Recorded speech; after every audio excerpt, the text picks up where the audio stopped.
Good morning, friends.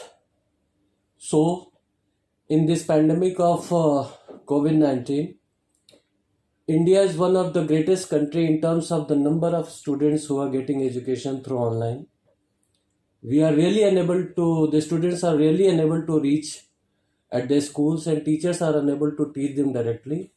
However, the kind of work the teachers and students are doing in these days is really making India one of the most online educated societies in the world.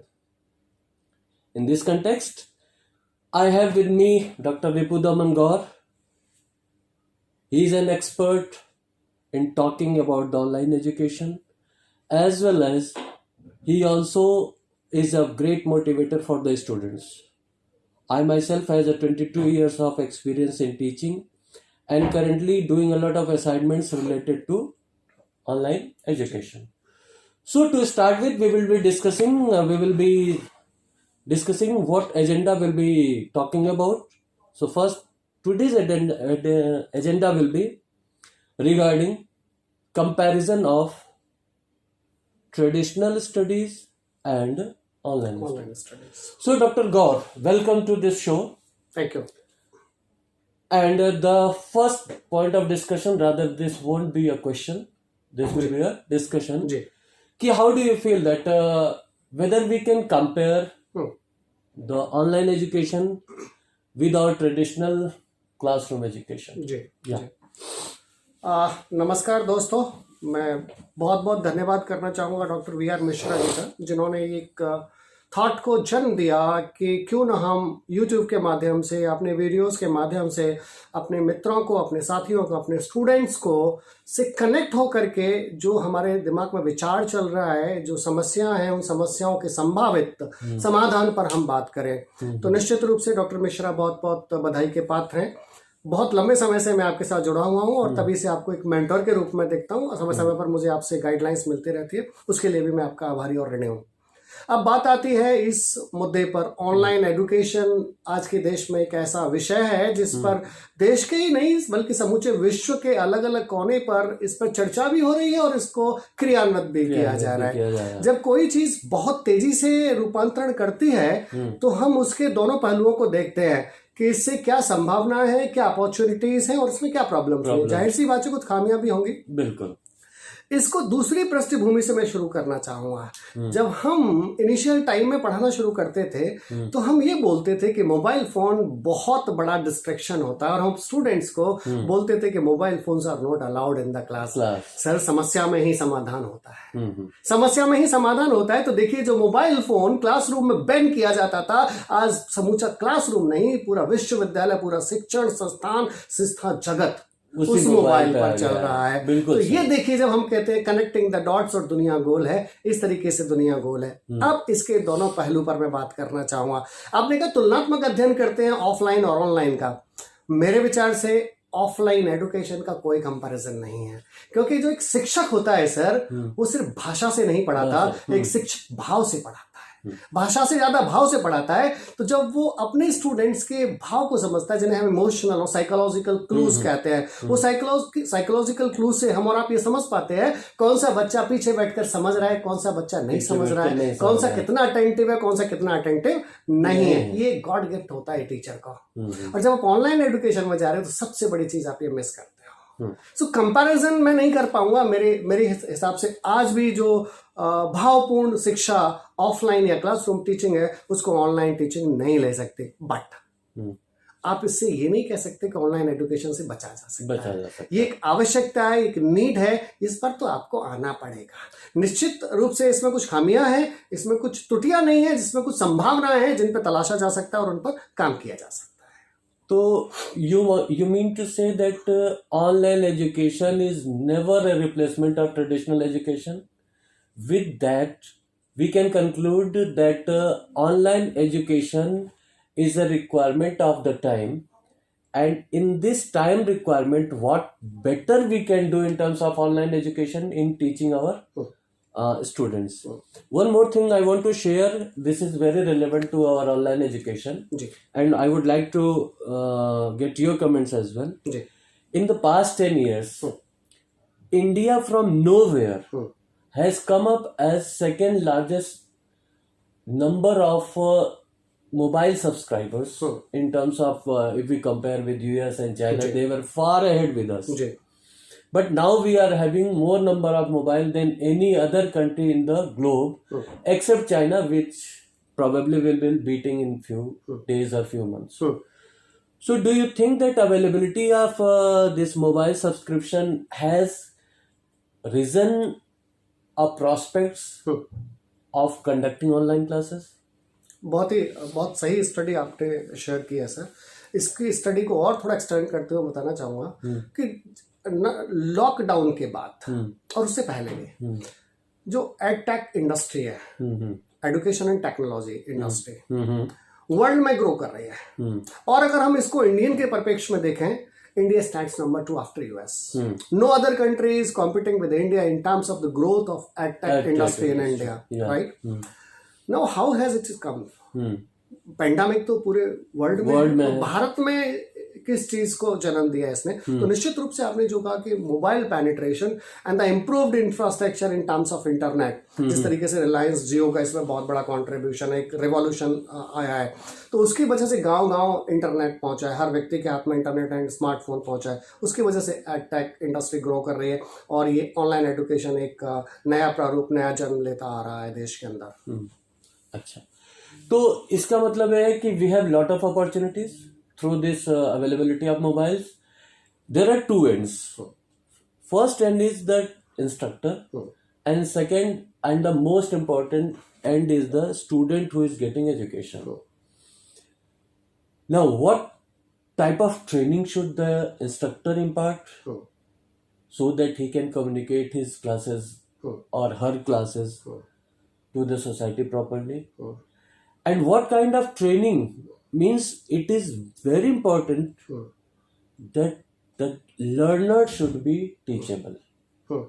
So how can we make them teachable, and how can we upgrade, we as a teachers upgrade ourselves to conduct these classes effectively? Very nice sir. देखिए, पिछले जो 18 साल का लगभग मेरा teaching experience है, और उससे ज्यादा क्योंकि मैंने अपने टीचर्स को भी पढ़ाते देखा है और सीखा है चीजों को, तो एक चीज मेरे को समझ में आ रहा है कि वर्ल्ड के जो अच्छे संस्थान हैं, शैक्षणिक संस्थान हैं, उनकी एक क्वालिटी होती है, और वहां पर क्वालिटी नहीं बल्कि कल्चर होता है. Teacher and student learn together. Yes, teaching और लर्निंग का जो प्रोसेस है वो कंटिन्यूअस होना चाहिए. टीचर्स कंटिन्यूअसली लर्न करता है और उस लर्निंग प्रोसेस में अपने स्टूडेंट्स को इन्वॉल्व करता है. एक तो ये इशू. दूसरा इशू आपने उठाया training of the trainer, learner and faculties. बहुत सेंसिटिव इशू है sir. All of sudden we shifted to online education. Yes, हमारे जो टॉप बॉसेस हैं उनके आदेश आ जाते हैं कि अब ऑनलाइन क्लासेस चलेंगे. बिल्कुल, बच्चों का कोर्स कंप्लीट होना चाहिए. सो हम जो मटेरियलिस्टिक और फिजिकल डायमेंशन ऑफ एजुकेशन देख रहे हैं, जो बहुत इंपॉर्टेंट साइकोलॉजिकल एस्पेक्ट्स है एजुकेशन का, वो नहीं देखा.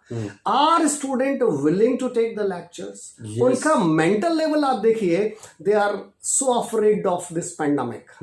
उनकी जो मानसिक स्थिति है, और हम सबकी मानसिक स्थिति जिस दौर से हम सब गुजरे हैं, उसमें क्या बच्चा उस ऑनलाइन क्लासेस को लेने के लिए तैयार है या और नहीं? क्या हमारा जो फैकल्टी मेंबर्स है, इज ही और she equipped to teach online? ये सिर्फ एक परंपरा बन गई है, एक सिर्फ औपचारिकता बन गई है ज्यादातर केस में कि हमको सिलेबस कंप्लीट कराना है. Effectiveness of learning has not been considered as of my observation is concerned. So I would like to just quote some studies, sir, wherein they told that the effectiveness of this class has been almost rejected by the students. I won't quote the specific studies because these researches are based on the data or based on the sample data. They are not considering the population. Right. But in the last 3 or 4 months, we have been teaching online, and we have taken feedback of the students. Their feedback is that it is not that effective. The online class, let us face the truth and we accept that it is not that effective. Now the question arises, कि if it is not that effective, so what steps should we take? What are the problems?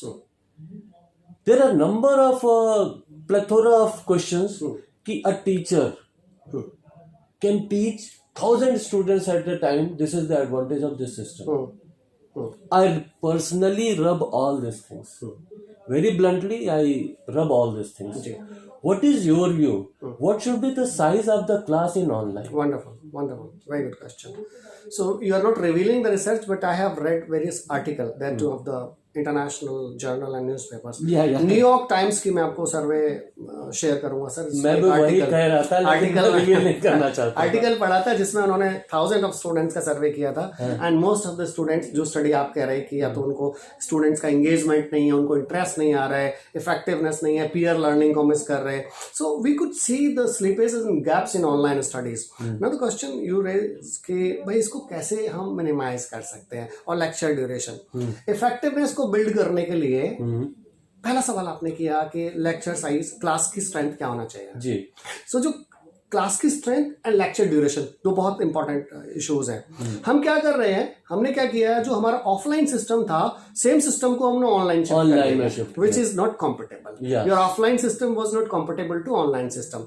वही 50 minute की class, 60 minute की class online आप करेंगे, effectiveness नहीं होगी. So I personally recommend it. And this recommendation is based on certain observation and research that a student cannot pay his attention ideally more than 30 minutes for an online lecture. बिल्कुल. So 30 minute का एक lecture design करना चाहिए और उसमें effectiveness build करना चाहिए.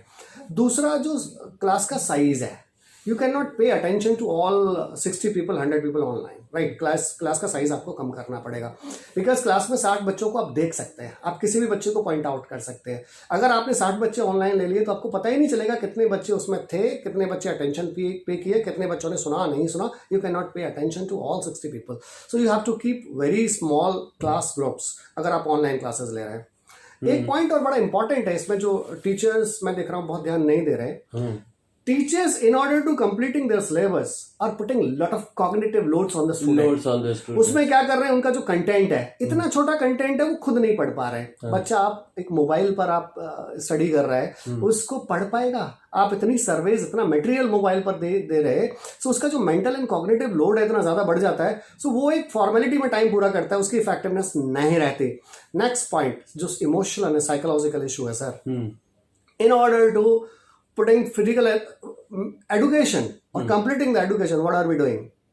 A student putting his 4 to 5 hours on mobile phone. Can you see what will be the long term impact of this?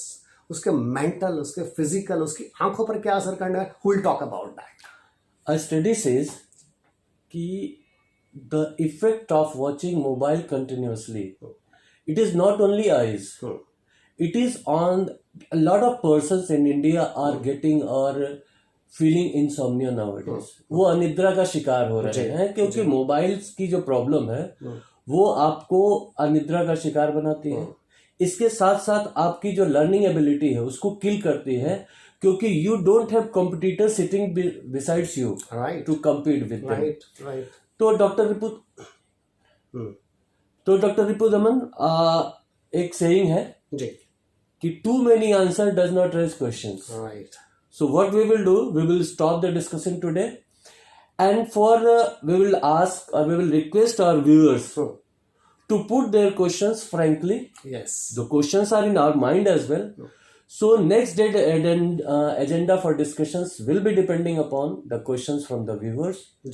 To code with next discussion, we will make on how much numbers should be a class constituted. How a teacher can be equipped with this. And friends, now we are stopping this discussion. We are not ending this discussion, just we are stopping this discussion. और एक आप सभी से request है, सुरक्षित रहे, social दूरी बनाए रखें. मैं और रिपुदमन सर आपको नजदीक नजर आ रहे हैं, लेकिन हैं हम लोग 6 फीट दूर. हम लोगों ने इस तरह से एक प्रोग्राम बना रखा है कि कैमरे में हम लोग नजदीक आ रहे हैं, इसलिए हम लोगों ने वो नहीं लगा रखा है.